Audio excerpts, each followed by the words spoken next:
Okay. I can't hear you. What about now? There you go. That was very strange. The opening theme didn't go in, but welcome, folks, to Superman Homepage Live, the Superman show brought to you live by SupermanHomepage.com, the number one Superman fan site in the world. In this, our January 30th, 2023 show, we're going to be covering a range of topics, including the Legion of Superheroes animated movie. We've got a new clip, some images from that. We're going to be talking about the Lex Luthor cast for Superman and Lois Season 3. We're also going to be talking comic books and so much more. We're also going to turn to you to ask for your questions and comments on any particular Superman topic you would like to discuss, and to let you know how all that works and how you can get involved in tonight's show. Let me introduce you to my co-host, Mr. Michael Bailey. Hey, Mike. You're frozen. Mike. Hello. That's a shame. I'll get Michael back in a sec. I don't know what happened there. He was about to turn to me to say hello, and then it all froze. So I'll just get Michael back in a second. Hopefully that all works. I want to thank our sponsors and patrons, Douglas Meacham, John Patrick Van Pelt, and Tina Murray. We appreciate your support. And if you want to support the Superman homepage, then feel free to click the join button below there on YouTube, or you can head to patreon.com/Superman homepage. There are different levels of support for different levels of perks for different levels of support. So we appreciate any involvement you can provide on that side of things. And Michael was going to tell you that you can get involved in tonight's show simply by clicking, and I will get him. There's a Michael's hung up, so here he comes. He's going to get back to me in a second. There is all you have to do is go to supermanhomepage.com/live, where there is a call now button, so you can at any time tonight click that. You'll be sent into the green room where you'll be able to watch the show live as we go along. And then if we have time, as we like to do, we'll be able to bring you in as a caller for tonight's show. But if for some reason you're too shy and you don't want to get on the phone tonight to give us a chat, have a chat with us, then feel free to post your comments there on Facebook, YouTube, Twitter. Michael and I will keep an eye on all those comments, and we'll be able to react to them as the show goes on. And if you would like your comment or question featured on the screen during the show, that's called a super chat. All you have to do is go to YouTube, click on the dollar symbol there underneath the feed. A slider will appear on your screen. You decide on the dollar amount you're willing to donate, and we will feature your comment or question live on the screen as we go along. Just waiting for Michael to pop back on. I'm guessing just having a little bit of technical troubles there. Should be able to get back on in any second. Hopefully that doesn't take too long. You can probably see I'm wearing my Superman homepage Australia shirt today. It was Australia Day here this past week on the 26th of January. Yeah, just supporting my local country on that. I've got so many shirts up in my cupboard. Just wanted to pull out one that was kind of appropriate for this week's show. It is a warm summer's day here. That's why I've got the fan in the background. Very humid, as Justin, who is also in Sydney, has can attribute to. So yeah, the fan's going on in the background, playing a little bit of havoc with my green screen, which you don't usually see because Michael's taking up half the screen with me, so I don't really need a full background. But there you have it, getting a look behind the curtain as it was. Waiting for Michael to join back in any second now. These technical things happen from time to time. Hopefully he's able to jump back on ASAP. He hasn't messaged me or anything, so I imagine his internet has just gone down completely, but we'll hope to have him back on in a second. Alright, so let me start by looking at the movie side of things, as we like to do with movie news. And as I mentioned, Legion of Superheroes, you can see the background behind me. That's one of the images that Warner Brothers Discovery Home Video released this week. Here are some of the others that went along with that. We've got, that's the one, the main one. That's Supergirl, Kara Zor-El. Here's Michael now joining back in. Just clicking him back on. There you are, Mike. Got you back on. Just talking about Legion of Superheroes. All good? Your internet back on? I don't know what happened. It was really weird. All good. Yeah, talk about Legion of Superheroes. I've done the intro, told people how to get on, be part of the show tonight, so we're all good to move Okay. on. So we've got there Cara Zor-El with Bouncing Boy, and Mon-El in the background behind that. What do you make of the artwork of these latest animated movies? Are you a fan of the new style? Not really. I'm not really a big fan of the Superman. In all honesty, um, there's a kind of I don't know. It's I don't want to say dull because Mm-hmm. that seems kind of insulting. But it just seems like there's a certain like uniformity of all the characters. Like I like this because in looking at these images of the Legion of Superheroes, I like that Bouncing Boy looks different from Brainiac 5, who looks different from, all the other characters, whereas, Superman just looks like kind of a Bit regular generic. dude. And yeah, very generic. That's the word I'm looking for. So hopefully this will add some variety into it. I guess that's Invisible Kid. Um, And this is or obviously, whatever they're going to call him. yeah, this is obviously Fall Arm Off Fall Boy. Off Boy. Great Yeah. name. Hey, he's a classic member of the Legion. Impressive. Fair I enough. just love that his name is Arm Fall Off Boy. Yeah, I mean, they don't mince about their words. They just pick out exactly what happens. His arms fall off. Yep. So that it is what it is. Brad Example giving us a super chat there. Thanks, Brad. He says just happy I got to catch it live tonight. Thanks for everything you do. Very much appreciated. Thank you so much for, Yes. for chipping in there. Thank you, Brad, and thank you. We do have quite a few people, mostly on YouTube because that's where we usually broadcast to, but I see Brian Cruz is on Facebook. He's joined from there. Susan Schnitzer also on Facebook. So it's great to see that a few people are jumping on the other channels other than just YouTube. But yeah, so appreciate people jumping on all over the place. As I said, we're also on Twitter tonight, Facebook, and YouTube. So that's really cool, and love the fact that people are jumping on. So thank you very much for joining us tonight. Legion of Superheroes, we also got a new clip. Check it out. This is an exclusive clip of, let us explain itself. We need to shut it down. If you damage a psionic processor... Way ahead of you. Just give me some space to move.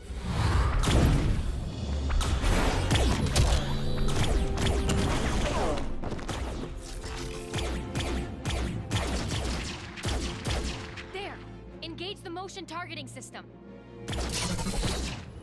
Understood. Everyone, stay perfectly still.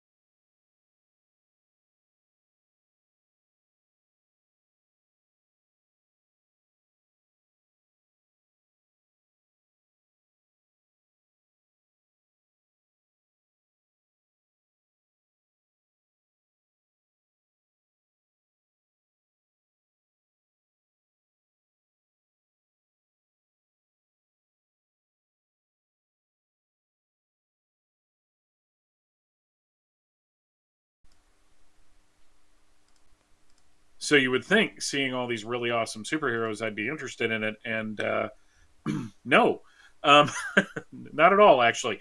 So it took me a couple of years. I've flirted. Sounds like I'm in a relationship with them. Ooh. I've flirted with the Legion from time to time. Um, I consider them Superman spinoffs. In all honesty, so I consider the Yeah. New Gods Superman spinoffs too. Even though they're pretty much their own things, and Legion fans are pretty dedicated people. Had a bit of a sound issue there. Hopefully everyone's it's back on now. Yeah, fixed. Um, Yay! got an update to the software that we use to broadcast, and it used to, as soon as I'd watch a clip and come back, unmute us. So it would mute us during the clip being played, but so I've got to Oh, keep an eye on that. But that's an interesting little quirk that I'll keep an eye on. So, as I was saying, what I was muted was saying that Legion of Superheroes will be released on February 7th on Blu-ray, Ultra HD, Blu-ray Combo Pack, and Blu-ray, February 7th, so, and digital as well. So, yes, if you're interested, you can purchase the Blu-ray through our website, click the links for Amazon, and it's going to be interesting to see how this one plays out. So yes, like you, not a big fan of the Legion, but always interested to see how Superman, Superboy, and Supergirl interact with those characters. All right, there was also a little bit of another little clip that they released. Let's have a look at this one. It was posted on social media. Who or what is the Dark Circle?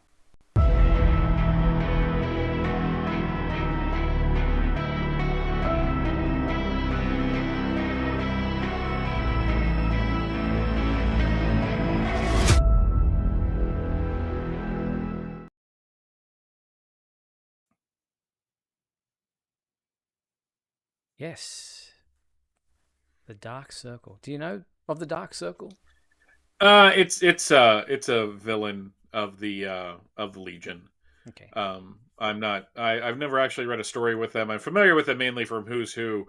It looked like the Dark Circle was a 1970s Filmation cartoon from that spinning thing. Yeah. I thought I know we what were you're about going to with get that. like some voiceover and some really peppy music, but no, that's some cool guerrilla marketing of making it kind of creepy.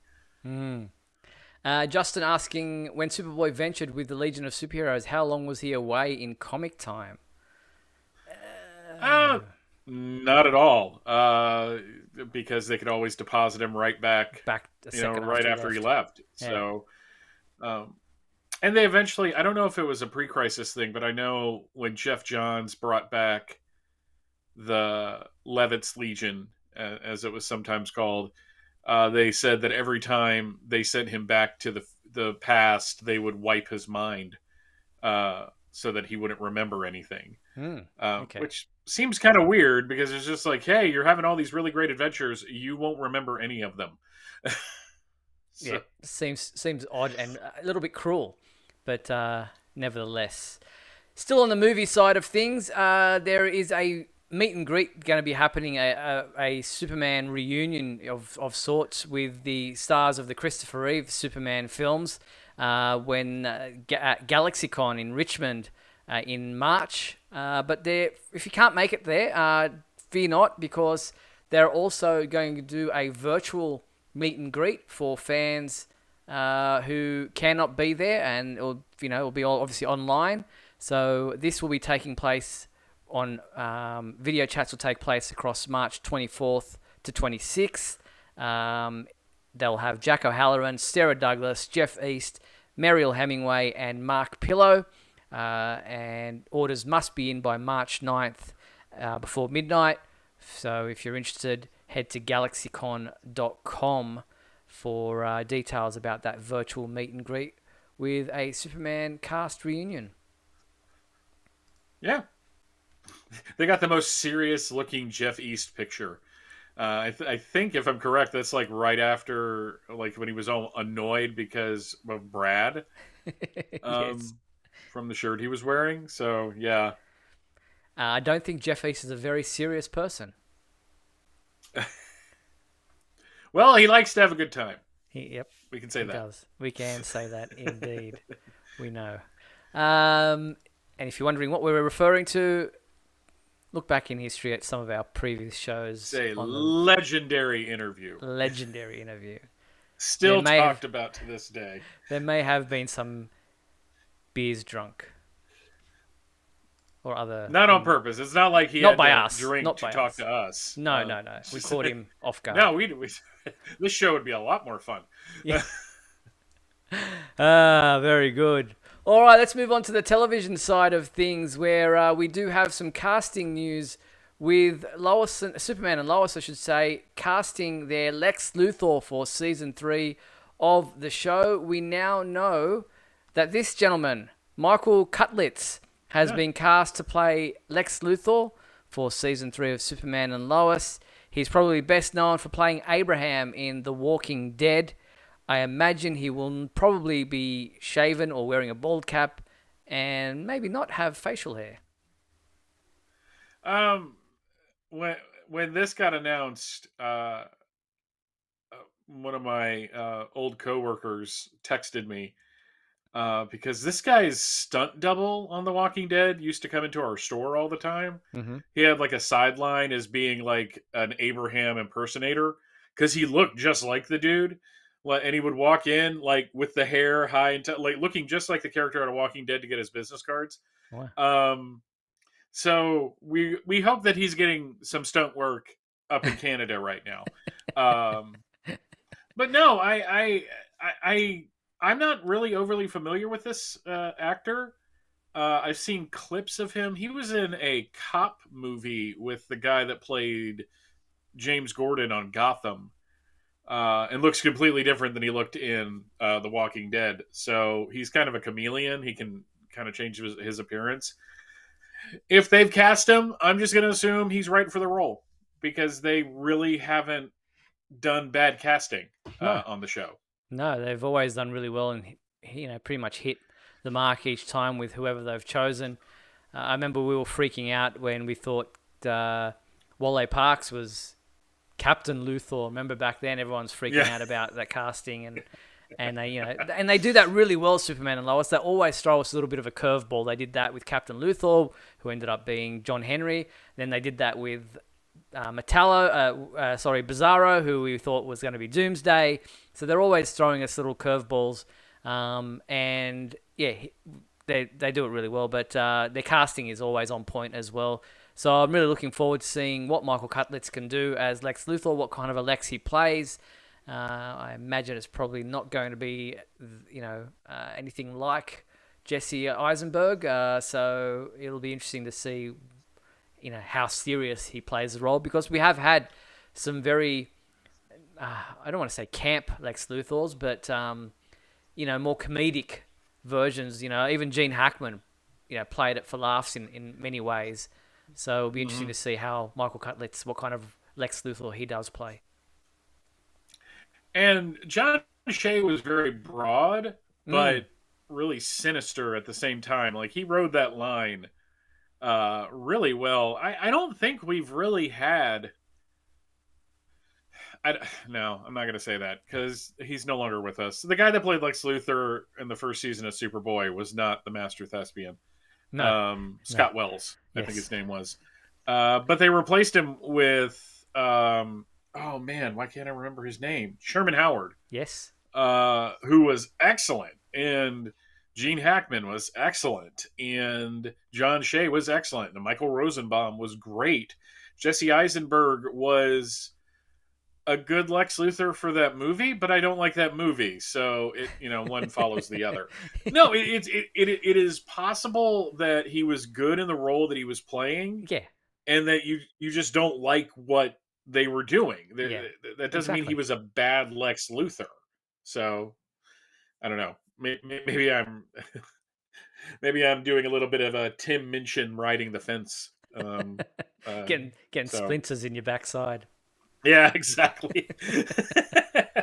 Randall says if it's not Michael Rosenbaum, they're all very not cool. Rosenbaum all the way. I've heard a lot of people wanting Michael Rosenbaum back.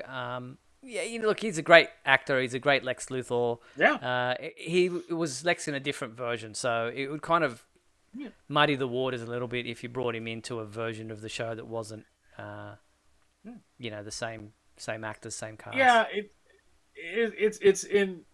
That's the thing, is that it really has to match what they're playing with. I'm not saying that John Cryer couldn't have played Lex Luthor on Superman and Lois. I think he could have played whatever they gave him.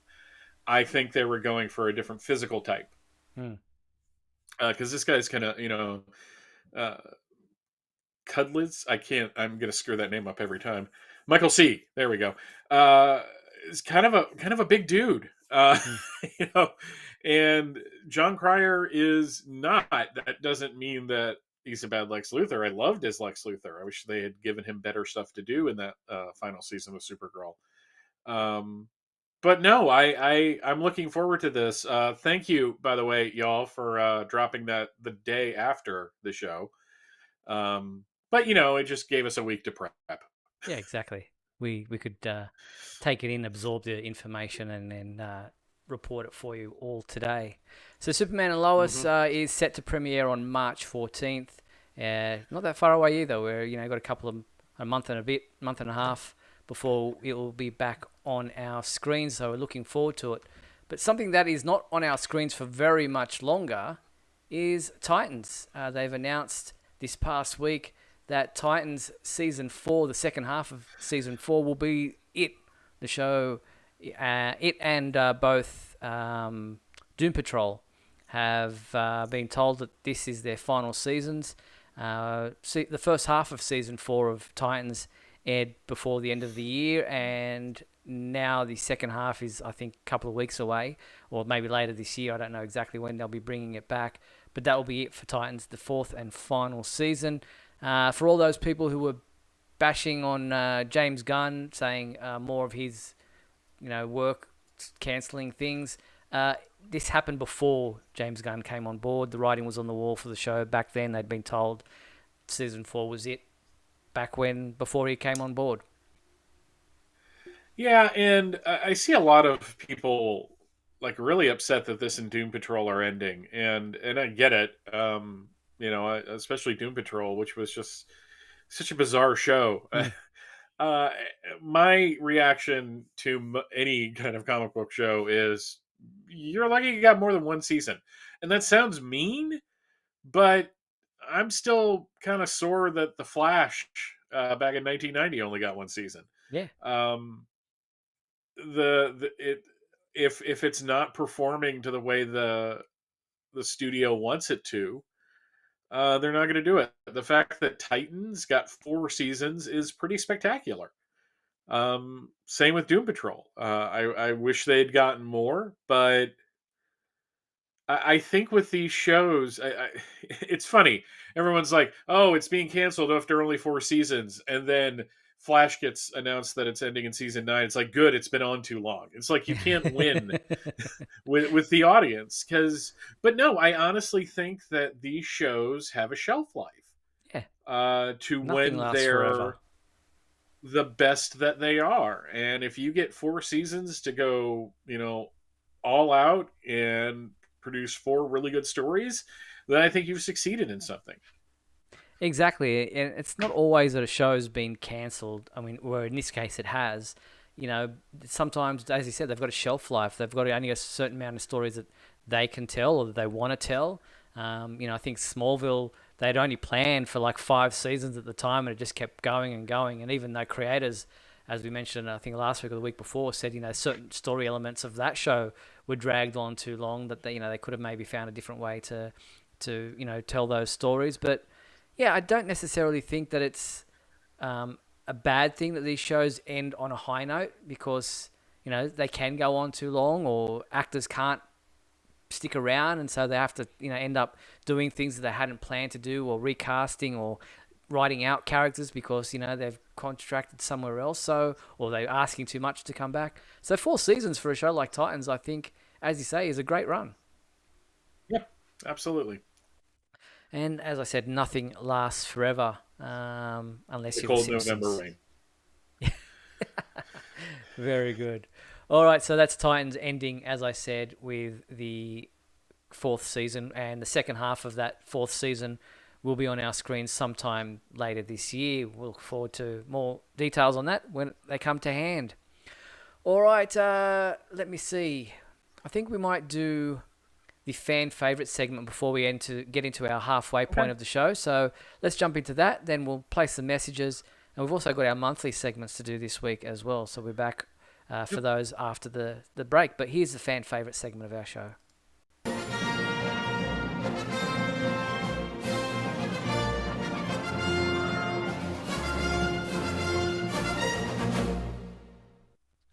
All right, Michael, what was our fan favourite question from last week?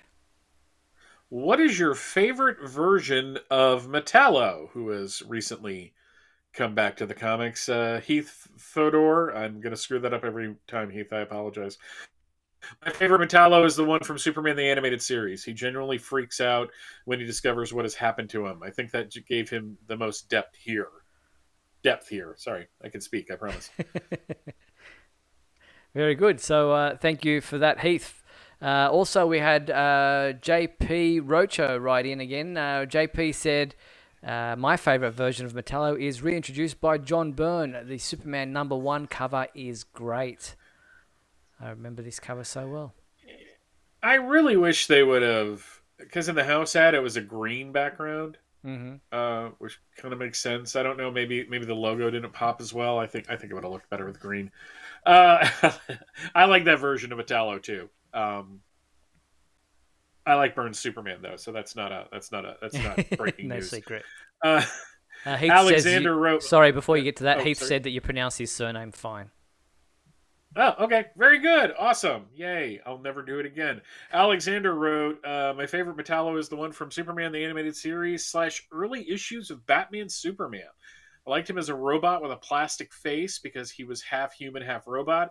And I think it can bring good narratives. And I also loved the way he would partially transform his body into tools or weapons because he was then shown as more than just a strong robot. I keep thinking he's an underused villain, and that in these days of technologies and all, he has the ability to be much more powerful and interesting. Somehow a bit like Cyborg or Iron Man. It's an interesting.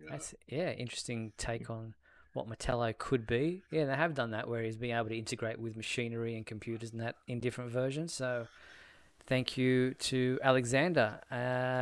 Doug Meacham wrote in, my all-time favorite version of Metallo is the one from Lois and Clark. No, just kidding. It would have to be the one that kicked off the post-crisis era. The first issue of Superman had our hero exposed to kryptonite for the first time, and the fallout of that story led to so many more great ones down the road. Thank you, Doug. Come on, Nick from Family Ties as Metallo. That was fantastic, and he was in a relationship with Lucy Lane. It's one of the best versions. I think one of the forgotten ones is the one from the Superboy television series, who's kind of more of a gangster version of Metallo. He's really gotten a lot of mileage and he's been in like every live action and since the 90s, like animated and live action, Metallo usually pops up. He was in Lois and Clark. He was on Smallville. Yep. He was on Supergirl. So he has been pretty much in every version where we've been screaming out for Brainiacs left, right, and center, and haven't really, got a good live action other than in Krypton. But Metallo, seems to be one that people go to, probably because of the kryptonite. Yeah, he's a good utilitarian villain. Yeah. In that he's a cyborg, so he's strong, but he's got the kryptonite, which weakens Superman. So physically, he makes a good foil, and it's a good visual too. Yeah, exactly. So thank you to everyone who wrote in for the fan favorite question about their favorite version of Metallo, and heaps of people commenting in the comments. Obviously, on a lot of people agreeing about the 1986 to 1992 comic books. Great era, said Meacham. Geiger was saying that's a great era. And so many others commenting on that as well. Very cool. So what is our new fan favorite question for this week? What is your favorite Superman cap or hat? Yeah, we may have done this one back quite a while ago, but there's been some, obviously some great releases in recent times as well. So it doesn't have to be one you own, but if one you've seen or one that you wish you could own, we've all got some Superman baseball caps or flat caps or whatever in our collections.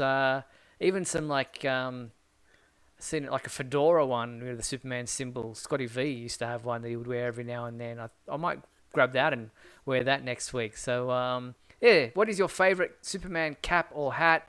Let us know. Send in your response with photos if you like to info@supermanhomepage.com, and we will show those examples when we return to the fan favorite segment next week. There you have it. I don't wear hats. You don't want to ruin that beautiful head of hair. No, I just have a weird shaped head, and hats don't look very good on them. baseball caps look really weird on me. Fedoras, I had an Indiana Jones hat at one point that Okay. that looked pretty decent. But I just think that a fedora is like a universal hat for people. Like everybody looks good in a fedora. So Very true. Yeah, I love hats. Used to wear them quite a bit. Yeah, I'll get into that next week when we return to our fan favorite segment. All right, we're just over the halfway mark of tonight's show. We're going to take a quick break, play some messages, then come back on the flip side to do This Week in History, as well as the Super Secret Sound-Byte. Then we'll get into the comic book discussions as well. We'll be back right after these messages, folks. Don't go anywhere. We'll be back in a moment with the exciting climax of today's episode. So stand by.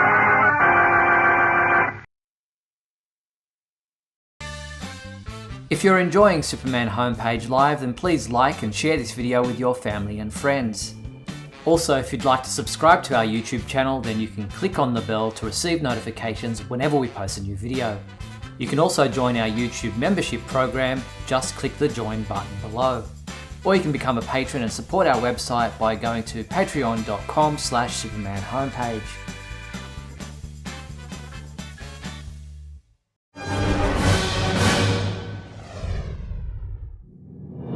Look, up in the sky. It's a bird. It's a plane. No, it's SupermanHomepage.com, the #1 Superman fan site in the world. SupermanHomepage.com, covering the world of Superman from the 1930s to today. News, reviews, rumors, and reports. SupermanHomepage.com for all your Superman comics, TV shows, movies, cartoons, radio shows, and more. Everything you ever wanted to know about the Man of Steel and more. SupermanHomepage.com. Thanks, Superman Homepage, for all the support over the years. I really appreciate it. I'm Matt Bomer. I'm the voice of Superman in Superman Unbound, and this is the Superman Homepage. Right here on Superman Homepage. I had a dream had I dreamt I was a Superman French fry. And in this dream, I dreamt that I was high in the sky. I cooked up crispy golden brown. I was delicious all around. I was as tasty as can be, brown and crispy, that was me. Everywhere it was the same, 'cause Superman French fry was my name. And dreams was in, but if I had my way, a Superman French fry I would stay.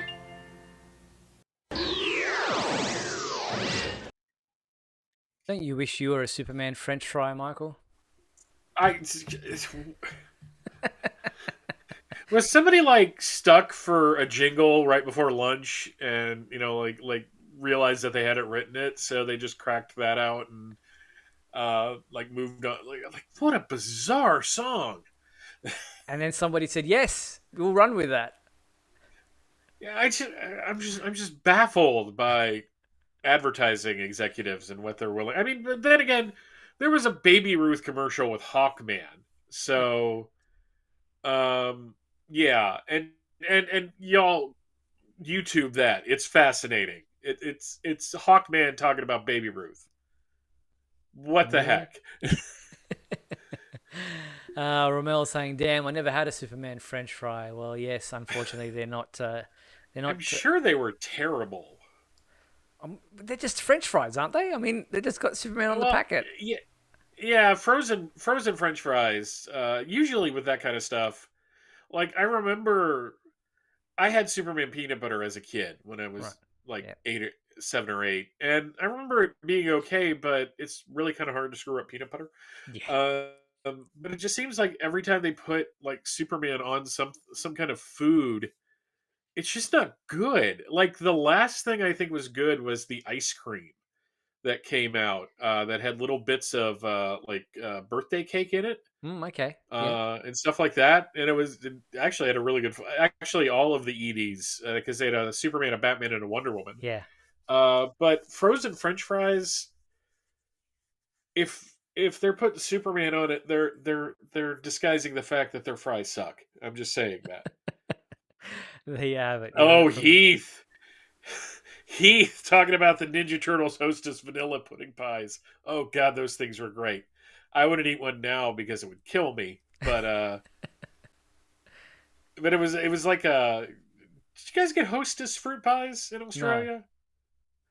Okay, so yeah, because well, you guys don't want to die.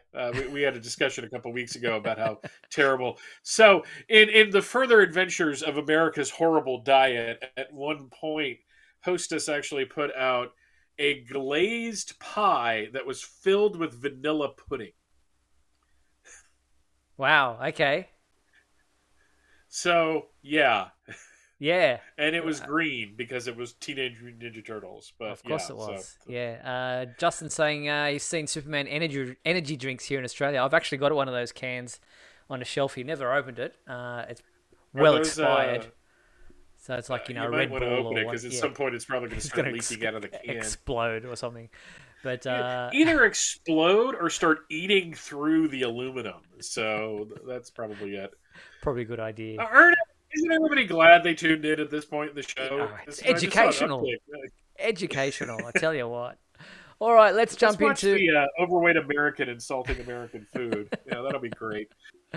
All right.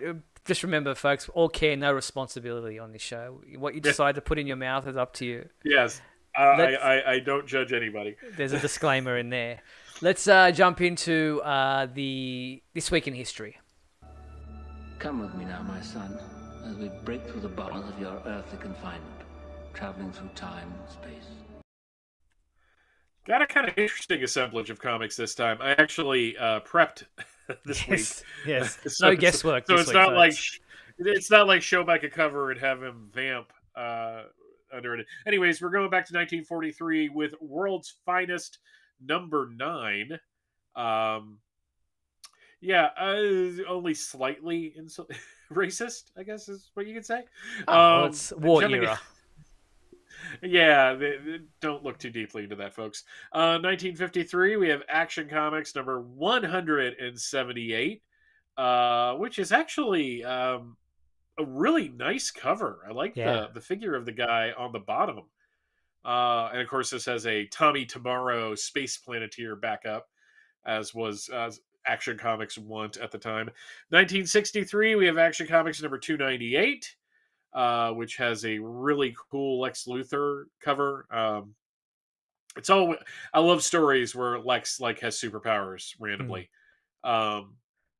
He really put a lot of thought into that symbol. It's obvious. Also in 1963, Adventure Comics number 306. For a second I thought it was Super Baby and I was going to get really upset. But and this actually also apparently features in the Legion of Substitute Heroes, including Polar Lad, Night Girl, Stone Boy, and the Chlorophyll Kid. I'm glad it's not Stoned Boy.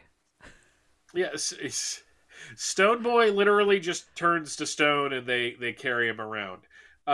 Keith Giffen would eventually make them comedic figures. They were, I know it's just like they weren't at first. No, they were actually treated fairly straight. 1973, we have Action Comics number 422.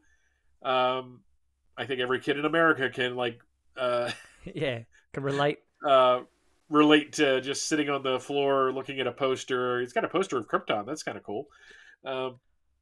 Also, that same week, Justice League of America number 105 came out. With Superman once again boring everybody at the table, apparently. I just love that Superman is the one that is constantly bringing people into the Justice League, and some people are just not having it. So 1983, decided to start throwing these in because they're fun. Best of DC Comics number 36. I have this. This is a digest, so it's a very small, and at the time it was the main way they reprinted old stories. I use these now to figure out if I need new glasses. Because if I can't read the print, I know I have to go to the eye doctor. I'm not kidding on that. DC Comics presents number 57 with Superman teaming up with the Atomic Knights. I think this was when it was revealed that the Atomic Knights weren't actually from a post-apocalyptic future. It was somebody in a VR type situation. Oh, okay. And yes, folks, looking at that screen, you are seeing a man in armor riding a Dalmatian. The 60s were a different time. Also, that same week, Justice League of America, number 214, really cool George Perez cover. Where I'm not seeing is Superman. Superman's probably on there somewhere. The screen is kind of small. Jumping ahead to 1993, we actually have a Superman-related comic because he's still dead. But this was the legacy of Superman, where they had stories about Thorn and Gangbuster and Guardian and Wave Rider and Sinbad. I like. Did you like this special? I don't know if I ever read it. It was. Really? I came in kind of just after the death of Oh, yeah, Superman. It was because of the death of that's right. Superman that I kind of got into comic books. I'd always been a Superman fan, but so I don't know. Yeah, I kind of came in a little bit. I think just after this. Yeah, they're interesting. I like. I'm a big fan of all of the side heroes, especially Gangbuster and Guardian. Mm-hmm.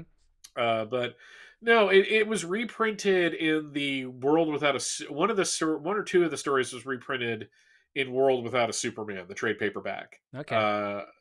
I think the Wave Rider one was. Going to 2003, we have JLA number 77, which that looks really cool. This is like a negative effect. That's a pretty cool cover. And this one's special, folks. Superman versus Darkseid, Apocalypse Now, number 1. This is the end of Superman, the Man of Steel as a title. This was the special that wrapped up the storylines that Mark Schultz was telling. Okay. And after that, we won't. It was canceled. It just went on with just the 3 Superman titles. Yep. 2013, we have Injustice: Gods Among Us. Yep, the tie-in to the video game. Yes, we have Superman number 16. And there we go. Yeah. Which we're still in Hell on Earth, folks. You didn't enjoy it last week. You're probably not going to enjoy it this week. And Superman Family Adventures number 9, 2000 was also in 2013. That looks like a much more interesting Superman comic. Rather read that than Hell on Earth. In the real world, we've got January 29th, Justin Hartley, who was Green Arrow Oliver Queen on Smallville, was born on 1977. I think he's on still on that show on NBC. This Is Us?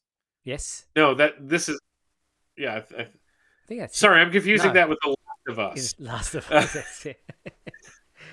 Those are 2 very different shows. No, exactly. January 30th, Gene Hackman was born in 1930. Lex Luthor in Superman 1, 2, and 4. 93. Oh, yeah. Still going, too. Still going. And February 1st, Stuart Whitman, Jonathan Kent in the Superboy TV series, was born in San Francisco, California, 1928. I liked him. Mm-hmm. It felt like he was on the show more than he was, because I actually looked at how many appearances he had. I guess he made that much of an impression on me. Because he was really he wasn't like he was like the Glenn Ford Jonathan Kent. Yeah. If he was genetically spliced with Lane Smith's Perry White. Okay. Kind of had that energy. Yeah. Very cool. So there you have it. So that was This Week in History. Thank you for that, Michael. Yes, Excellent it was. Work. Very cool. Nice to look back at some of those comic book covers, especially. Mm-hmm. All right, let's jump into the monthly segment that we like to do at the end of every month, the Super Secret Sound-Byte. Only one thing alive with less than 4 legs can hear this frequency, Superman, and that's you. All right, so this was the Super Secret Soundbite from last month. Have a listen. What's this one? A chocolate toothpaste dispenser? I couldn't tell you. I was just a puppy when they put me in this spaceship. Not too difficult, but nevertheless, we only had one person guess where that came from, and that was who? That was Ryan Ignatius Pratt. Congratulations, yes. Ryan. Ryan guessed that it was from the Crypto the Superdog animated series, so well done to Ryan. And I think he even said it was Crypto Scripto, the episode. So well done for even guessing the episode itself. But here is our new Super Secret Soundbite. See if you know where in the world of Superman this sound comes from. I'll take you in without breaking you, which is more than you deserve. If you think you know where in the world of Superman that sound comes from, head to the Superman homepage website. Under the contact menu, you will find the Super Secret Soundbite entry form. Send your entry in and we will read out the names of each person who guesses it right when we return to this segment at the end of February. So get involved with the Super Secret Soundbite. Not too difficult, I don't think. Yeah, that one should be pretty easy for the audience. All right, let's jump into the comic book side of things. Action Comics 1051 came out this past week. Now, I mention it for obvious reasons. It's the beginning of the dawn of DC, or the promoted as such, and it's a great jumping on point. What's what the writers have said as far as if you're interested in jumping back onto the Superman comic books or jumping in for the first time, then Action Comics 1051 is being promoted as a great jumping on spot. So, did you read this one, Mike? Yes, I did. I read it yesterday. And your and thoughts? I really enjoyed it. I loved the main story. I think there's probably too many characters, so I hope they pare it down a little bit. Mm-hmm. Because there are a lot of superheroes in this one. But I like seeing everybody like having dinner. You got a little hint of how Jonathan feels about the twins getting inducted into the Superman family. Mm-hmm. You got Jonathan getting embarrassed at something he found in a closet, which I thought was hilarious. But more than anything, it was a really good return for Metallo. I dug the whole thing. I thought the art was fantastic, and it is a good jumping on point. If you've been out of Superman and you want something that's a little more traditional, a little more old school with new concepts thrown in, this is definitely the story for you, because there's 3 stories in this book. Yeah, exactly. As we saw there's on the cover a couple of backup stories as well, written by some excellent people like Dan Jurgens. So, but let's also bring in our regular caller, Mark Lax, who calls in from time to time and is a reviewer for the Superman homepage. Welcome, Mark. How you doing? Hey guys, how are you? Good. Back in the kitchen again. Yes. Yeah. Very cool. Last week you kind of talked about this a little bit. Any further thoughts on Action Comics 1051? No, I thought it was great. I agree with Mike that they should pare it down a little. There was a lot of characters, a lot of them in this one. I think eventually, I know Connor's going to get his own book, and and John is going to get the I guess the Adventures of Superman series for a little bit. And I'm sure maybe, with all these backups, I'm sure, Steel or, one of the others will get their own backup or something. But other than that, no, it was a great issue. It really was. It was a great starting point. The Power Girl thing, I don't know about that, but... Well, which is interesting because she's the only one not featured on the cover, or the main cover, I should say. I know. Yeah. She was in the variant covers. But a lot of people, when I posted this cover on our social media accounts, were like, who are all these people? Why are there so many people, wearing the Superman symbol? It kind of dilutes Superman's uniqueness and what makes him special by having so many people having an S on their chest. What do you say to that kind of remark, you guys? Michael first. Well, I don't. I think Superman is one of those characters where the symbol is the symbol means something. So if you're wearing that, it means that you represent something. I think we can have, Jonathan as a Superman. We can have Connor. We can have Supergirl. We can have Steel. We can have the twins. They're all different, and they all represent something different for what Superman represents. Mm-hmm. So I have no problem with it. I just think it's a little unwieldy having so many characters in a story, but Philip Kennedy Johnson has proven that he can juggle a large cast, so I have doubt that it's going to all work out in the end. Mark. Well, you have to remember too, for a good 20 or 30 years, there were how many Kryptonians flying around? I mean, of course, you got Supergirl, and then the Candor, and then all the Super Pets, and then so It's been done before. it's yeah, it's been done before. I don't necessarily want to go back to that time, even though I do love those times, but yeah, I mean it's been done before, and I'm sure they'll cut it down, and they won't all be in every issue, and they'll figure something out. But nah, it's it was a great issue, so I really can't complain. Yeah, so it's a great jumping on point for anyone who's interested in getting back into the comics or getting onto the comic books. Definitely check it out. All right, well, as for comic books available this week, it's been a lean couple of weeks and will continue to be a lean couple of weeks for Superman fans. It's kind of that era, that period of time where they are starting to kick off a new era of Superman, and there'll be plenty of books moving forward. But at the moment, there isn't a lot to look to take on board, a lot to read. What we do have this week is, just grabbing the issues here, DC Power, a celebration #1. It's a one-shot, obviously for Black History Month there in the US. And we do obviously have the Superman, well, we have a couple of Black Superman in the DC Universe multiverse. So there is a couple of stories in there, I imagine, there. Also this week, and that's available in a couple of variant covers, by the way. There's that one there. And then this wraparound cover here of the women. And then there's a Milestone Compendium #2 trade paperback with Superman on the cover there, as well as Connor Kent in the background. So and Steel as well. So there's that to look forward to this week. But yeah, as I said, we're pretty lean on for Superman books this week. There isn't one next week, and there isn't one the week after either. So but then we will get a new Superman #1. We'll also get down the track Adventures of Superman John Kent. So there is something to look forward to, but just a lean couple of weeks. Well, it's at the end of the month. Yeah, between Superman 1, Action Comics, I guess 1052, and Superman Space Age, which I'm about to tackle. Mm-hmm.